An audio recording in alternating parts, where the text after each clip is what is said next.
اعوذ باللہ من الشیطان الرجیم بسم اللہ الرحمن الرحیم۔ المومنین حضرت سودا سلام اللہ و رضوانہ علیہا حضرت ختیجہ کے انتقال کے بعد اسی سال رسول اللہ صلی اللہ علیہ وسلم نے حضرت سودا اور حضرت عائشہ سے نکاح فرمایا، اور ان دونوں میں سے پہلے آپ صلی اللہ علیہ وسلم نے حضرت سودا سے پھر حضرت عائشہ سے نکاح فرمایا۔ واضح رہے کہ حضرت سودا بیوہ تھیں اور پچھلے شوہر سے ان کا ایک لڑکا عبد الرحمن تھا، اس لیے بچوں کی پرورش اور ان کی دیکھ بھال سے باخبر تھیں۔ اور ادھر حضور صلی اللہ علیہ وسلم کے گھر میں آپ صلی اللہ علیہ وسلم کی صاحبزادیوں کو ایک ماں کی ضرورت تھی جو خانگی امور سر انجام دینے کے ساتھ ان بچیوں کے متعلقہ امور سنبھال سکے۔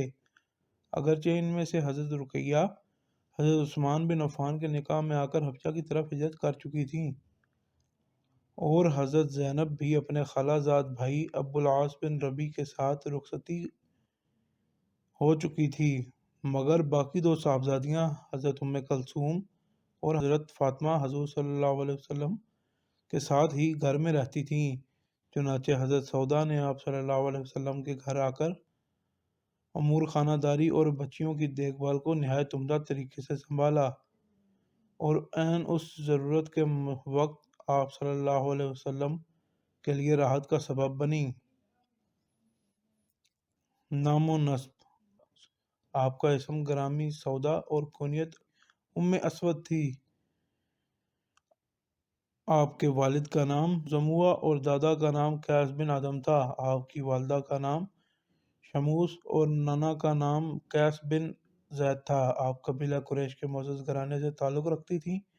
آپ کے والد قریش کے مشہور قبیلہ عامر بن لوی میں سے تھے۔ حضور صلی اللہ علیہ وسلم سے پہلے آپ کا نکاح حضور صلی اللہ علیہ وسلم کے عقد نکاح میں آنے سے پہلے آپ سکران بن عمرو کے نکاح میں تھیں، اور یہ سکران آپ کے چچا زاد بھائی تھے۔ اسلام قبول کرنا: یہ اور ان کے شوہر سابقین اولین میں سے ہیں۔ اسلام کے شروع زمانہ میں ہی مکہ میں مسلمان ہو گئے تھے۔ اہل مکہ کے مظالم سے تنگ آ کر جب مسلمانوں نے حبشہ کی طرف پہلی ہجرت کی تو یہ دونوں میاں بیوی یہیں مکہ میں ہی رہے۔ انہوں نے ہجرت نہیں کی، مگر جب مشرکین مکہ کے ظلم و ستم حد سے بڑھ گئے اور مسلمان حبشہ کی طرف دوسری ہجرت کرنے لگے تو حضرت سودا اور ان کے شوہر حضرت سکران بھی ان کے ساتھ ہو لیے۔ ان زوجین نے کچھ عرصہ وہیں حبشہ میں ہی گزارا، پھر چند سال بعد یہ دونوں حضرات مکہ مکرمہ واپس آ گئے، اور یہاں آ کر حضرت سکران کا انتقال ہو گیا۔ بذریعہ خواب بشارت نکاح: حضرت سودا جب حضرت سکران کے نکاح میں تھیں تو انہوں نے خواب دیکھا کہ حضور صلی اللہ علیہ وسلم آئے اور ان کی گردن کو چھوا، اور پھر یہ خواب اپنے شوہر سکران کو بتایا۔ انہوں نے کہا، اگر یہ خواب سچا ہے تو اس کی تعبیر یہ ہے کہ میں مر جاؤں گا اور رسول اللہ صلی اللہ علیہ وسلم کا تمہارے ساتھ نکاح ہوگا۔ ایک رات پھر حضرت سودا نے خواب دیکھا کہ وہ لیٹی ہوئی ہیں اور چاند ان پر آ گرا ہے، اور یہ خواب بھی اپنے شوہر کو بتایا۔ انہوں نے تعبیر میں پھر وہی بات کہی کہ میں بہت جلد فوت ہو جاؤں گا اور میرے بعد تم ایک اور نکاح کرو گی، اور اللہ کا کرنا ایسا ہوا کہ حضرت سکران اسی دن بیمار ہوئے اور تھوڑے ہی عرصے بعد فوت ہو گئے، اور پھر حضرت سودا کی رسول اللہ صلی اللہ علیہ وسلم سے شادی ہوئی۔ حضور صلی اللہ علیہ وسلم کے ساتھ آپ کا نکاح: حضرت ختیجہ کی وفات کے بعد حضور تنہائی محسوس کرتے تھے کہ ان کی وفات نے آپ صلی اللہ علیہ وسلم اور آپ کی صاحبزادیوں کی طبیعت پر بڑا گہرا اثر چھوڑا تھا، اور یہ کیسے نہ ہوتا جب کہ بال بچوں کی پرورش اور خانگی امور کو انہوں نے بہت احسن طریقے سے سنبھال رکھا تھا۔ اس سے بڑھ کر یہ کہ وہ آپ صلی اللہ علیہ وسلم کی حقیقی غمگسار، مونس و ہمدرد رفیقہ حیات تھیں، اور مشکل گھڑیوں میں آپ صلی اللہ علیہ وسلم کو صبر و ہمت کے ساتھ تسلیاں دیتی تھیں۔ صحابہ کرام بھی حضور صلی اللہ علیہ وسلم کی اس تنہائی کی کیفیت کو محسوس کر رہے تھے، اور آپ صلی اللہ علیہ وسلم کے لیے بال بچوں اور گھر کو سنبھالنے کے لیے اہلیہ کی ضرورت محسوس کرتے تھے۔ بالآخر حضرت عثمان بن مظعون کی اہلیہ حضرت خولہ بنت حکیم نے ہمت کر کے اس سلسلے میں حضور صلی اللہ علیہ وسلم سے بات کی، اور عرض کی یا رسول اللہ میں آپ کی طرف سے نکاح کا پیغام نہ دے دوں؟ صلی اللہ علیہ وسلم نے فرمایا کس کے ساتھ؟ حضرت خولہ نے کہا جس کے ساتھ آپ چاہیں، خواہ کنواری سے یا بیوہ سے۔ آپ صلی اللہ علیہ وسلم نے پوچھا کون ہے کنواری اور کون سی بیوہ؟ حضرت خولہ نے کہا اگر آپ کنواری سے کرنا چاہیں تو وہ آپ اپنے سب سے محبوب شخص کی بیٹی عائشہ سے کر لیں، اور اگر بیوہ سے کرنا چاہیں تو سودا بنت زموہ ہیں جو آپ پر ایمان لا چکی ہیں اور آپ کے اطاعت و اتباع میں زندگی گزار رہی ہیں۔ آپ صلی اللہ علیہ وسلم نے فرمایا دونوں سے بات کر کے دیکھ لو۔ اس کے بعد حضرت خولہ پہلے حضرت عائشہ کے پاس گئیں، پھر وہ حضرت سودا کے پاس ان کے گھر گئیں۔ وہاں حضرت سودا سے ملاقات ہوئی تو ان سے کہا تمہیں خبر بھی ہے کہ اللہ تعالیٰ نے کس خیر و برکت کا دروازہ تمہارے اوپر کھول دیا ہے؟ وہ کہنے لگی وہ کیا؟ انہوں نے کہا رسول اللہ صلی اللہ علیہ وسلم نے پیغام نکاح کے لیے مجھے آپ کے پاس بھیجا ہے۔ انہوں نے کہا میں اس پر راضی ہوں، لیکن آپ میرے والد کے پاس جائیں اور اس سے اس کا ذکر کریں کہ وہ کیا کہتے ہیں۔ حضرت خولہ کہتی ہیں ان کے والد نہایت عمر رسیدہ شخص تھے۔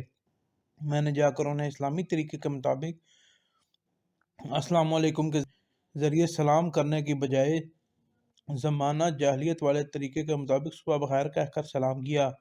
انہوں نے پوچھا تم کون ہو؟ میں نے کہا خولہ۔ انہوں نے میری آمد پر مجھے مرحبا کہا اور آنے کی وجہ دریافت کی۔ میں نے کہا محمد بن عبداللہ بن عبد المطلب نکاح کے سلسلے میں آپ کی بیٹی سودا کا تذکرہ کر رہے ہیں۔ وہ جواب میں کہنے لگے یعنی میری نظر میں وہ تمہاری بیٹی کے ساتھ نکاح کے معاملے میں بالکل مناسب اور ایک شریف و منظم شخص ہے، لیکن تمہاری سہیلی سودا کی اس بارے میں کیا رائے ہے؟ میں نے کہا وہ راضی ہیں۔ انہوں نے کہا ٹھیک ہے، آپ ان یعنی محمد صلی اللہ علیہ وسلم سے کہہ دیں کہ وہ آ جائیں۔ چنانچہ رسول اللہ صلی اللہ علیہ وسلم تشریف لائے اور حضرت سودا سے عقد نکاح کیا۔ اس دوران حضرت سودا کے بھائی عبداللہ بن زموہ سفر پر تھے اور واپس آئے۔ انہیں معلوم ہوا کہ ان کی بہن کا رسول اللہ صلی اللہ علیہ وسلم کے ساتھ نکاح ہو چکا ہے تو انہوں نے رنج و افسوس میں اپنے سر پر مٹی ڈالنا شروع کر دی۔ پھر جب وہ مسلمان ہو گئے تو فرمایا میں اس دن بڑی بیوقوفی کی تھی جب میں اپنی بہن کے حضور صلی اللہ علیہ وسلم کے ساتھ نکاح ہو جانے پر اپنے سر پر مٹی ڈالی تھی۔ آپ کا حلیہ اور حکمت نکاح۔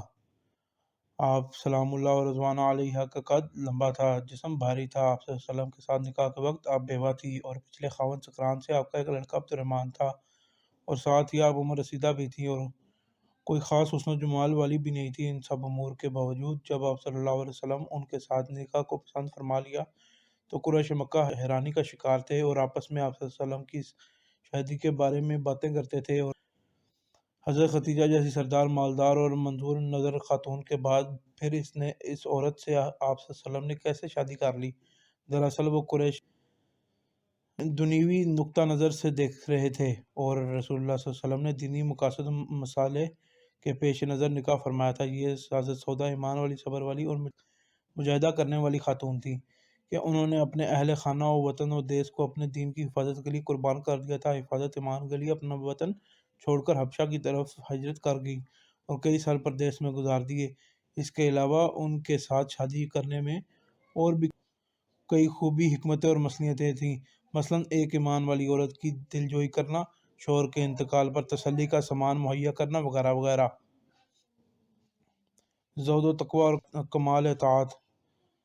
حضرت سودا کو اللہ تعالیٰ نے عبادت، دنیا سے بے رغبتی اور خوف الہی میں بلند مقام عطا فرمایا۔ چنانچہ ان کے بارے میں لکھا ہے حضرت سودا عبادت گزار، تقوی اور دنیا سے بے رغبت خاتون تھیں، اور اس عبادت اور زاہد و تقوی کے ساتھ ساتھ رسول اللہ صلی اللہ علیہ وسلم کی کمال تابعدار اور فرما برداری کا یہ عالم تھا کہ آپ صلی اللہ علیہ وسلم نے حجۃ الوداع میں ایک مرتبہ ازواج مطہرات کو فرمایا تھا کہ میرے بعد تم گھر میں بیٹھی رہنا۔ تو اس فرمان نبوی پر آپ نے اتنا اہتمام سے عمل کیا کہ اس کے بعد پھر کبھی حج کو نہیں گئیں۔ وہ فرماتی تھی کہ میں حج و عمرہ دونوں کر چکی ہوں، اب میں حکم کی فرما برداری اور اپنے گھر میں بیٹھی رہوں گی۔ خوش طبعی۔ آپ سلام اللہ و رضوانہ علیہ کے مزاج میں خوش طبعی بھی تھی۔ وہ کبھی کبھار آپ صلی اللہ علیہ وسلم کو کوئی نہ کوئی بات پر ہنسا دیتی تھیں۔ ایک دفعہ کا بیان ہے کہ انہوں نے حضور صلی اللہ علیہ وسلم سے کہا یا رسول اللہ صلی اللہ علیہ وسلم، کل رات میں نے آپ کے پیچھے نفل نماز پڑھی، باوجود یہ کہ میں ساتھ تھی، آپ نے اتنا لمبا رکوع کیا کہ میں نے تو اپنی ناک ہی پکڑ لی کہ کہیں نکسیر ہی نہ پھوٹ پڑے۔ یہ سن کر آپ ہنس پڑے۔ مال سے بے رغبتی اور سخاوت اگرچہ تمام ازواج مطہرات بلکہ اس زمانے کی تمام مسلمان عورتوں کے دل مال کی محبت سے خالی اور اللہ کے نام پر مال بہانے کے جذبوں سے لبریز تھے، مگر بعض ہستیاں وصف سخاوت میں ممتاز اور منفرد حیثیت کی حامل تھیں۔ ایک مرتبہ حضرت عمر بن خطاب نے حضرت سودا کی خدمت میں دراہم کی ایک تھیلی بھیجی تھی۔ تھیلی دیکھ کر انہوں نے پوچھا، یہ کیا ہے؟ بتایا گیا، دراہم۔ کیا؟ فرمایا، دراہم جو کھجور کی طرح تھیلی میں بھرے ہوئے ہیں۔ یہ کہہ کر وہ سب دراہم اللہ کے نام پر تقسیم فرما دیے۔ آخرت میں آپ صلی اللہ علیہ وسلم کی زوجہ ہونے کی تمنا حضرت سودا کو ایک دفعہ خیال ہوا کہ کہیں رسول اللہ صلی اللہ علیہ وسلم مجھے طلاق نہ دے دیں۔ انہوں نے آپ صلی اللہ علیہ وسلم سے عرض کیا، یا رسول اللہ، میری گزارش ہے کہ آپ مجھے طلاق نہ دیں، آپ مجھے اپنے نکاح میں باقی رکھیں تاکہ مجھے شرف زوجیت سے محرومی نہ ہو، اور میری باری کا دن حضرت عائشہ کو دے دیں۔ میری تو صرف یہ تمنا ہے کہ اللہ تعالیٰ مجھے بروز قیامت آپ کی زوجہ ہونے کی حالت میں اٹھائے۔ اور بعض روایات میں ہے کہ حضور صلی اللہ علیہ وسلم نے حضرت سودا کو کسی شرعی وجہ سے ایک طلاق دے دی تھی۔ اس پر حضرت سودا نے رسول اللہ صلی اللہ علیہ وسلم سے عرض کی تھی، یا رسول اللہ، مجھے مرد کی خواہش تو نہیں ہے، البتہ یہ میری دلی آرزو ہے کہ میں قیامت کے دن آپ کی ازواج مطہرات میں سے اٹھوں، اس لیے آپ رجوع فرما لیں تاکہ مجھے شرف زوجیت سے محرومی نہ ہو۔ یہ سن کر رحمت دو عالم صلی اللہ علیہ وسلم نے رجوع فرما لیا، یعنی انہیں دوبارہ اپنی زوجیت میں لے لیا۔ ایک روایت میں ہے کہ حضرت سودا نے عرض کی، یا رسول اللہ، میں قیامت کے روز آپ کی ازواج مطہرات کے ساتھ اپنا حشر چاہتی ہوں تاکہ جو اجر ثواب ان کو ملے وہ مجھے بھی مل جائے۔ آپ صلی اللہ علیہ وسلم کی رضا طلبی۔ حضرت سودا نے اپنی آخری عمر میں اپنی باری کا دن حضرت عائشہ کو ہبہ کر دیا تھا۔ انہوں نے یہ صرف اس لیے کیا تھا تاکہ انہیں رسول اللہ صلی اللہ علیہ وسلم کی مزید خوشنودی اور رضامندی حاصل ہو جائے۔ وفات۔ راجع و مشہور قول کے مطابق ام المومنین حضرت سودا کا انتقال مدینہ طیبہ میں حضرت عمر بن خطاب کے آخر زمانہ خلافت میں ہوا۔ فضائل و خصائص۔ حضور صلی اللہ علیہ وسلم نے جب حج ادا فرمایا تھا اس وقت تمام ازواج مطہرات آپ کے ساتھ تھیں۔ حضرت سودا کو بھی اس سفر میں آپ صلی اللہ علیہ وسلم کی ہم رکابی کا شرف حاصل تھا۔ عرفات سے واپسی پر شب مزدلفہ میں آپ سلام اللہ و رضوانہ علیہ نے حضور صلی اللہ علیہ وسلم سے اس بات کی رخصت طلب کی کہ باقی لوگ تو کل صبح منا کی طرف روانہ ہوں گے، آپ سہولت کے لیے کیونکہ آپ کا جسم مبارک بھاری تھا، مجھے اس بات کی اجازت دے دیں کہ میں آج رات ہی دوسرے لوگوں سے پہلے منا کو روانہ ہو جاؤں، کیونکہ کل صبح لوگوں کے ساتھ چلنا میرے لیے دشوار ہوگا۔ رسول اللہ صلی اللہ علیہ وسلم نے کمال شفقت فرماتے ہوئے ان کو اجازت مرمت فرما دی، چنانچہ وہ رات ہی کو مزدلفہ سے منا روانہ ہو گئیں۔ جب کہ لوگ ابھی مزدلفہ میں ہی تھے، حضرت عائشہ حضرت سودا کی شان بیان کرتے ہوئے فرماتی ہیں، حضرت سودا کے علاوہ کسی عورت کو دیکھ کر مجھے یہ خیال نہیں ہوا کہ اس کے غائب جلد میں میری روح ہوتی۔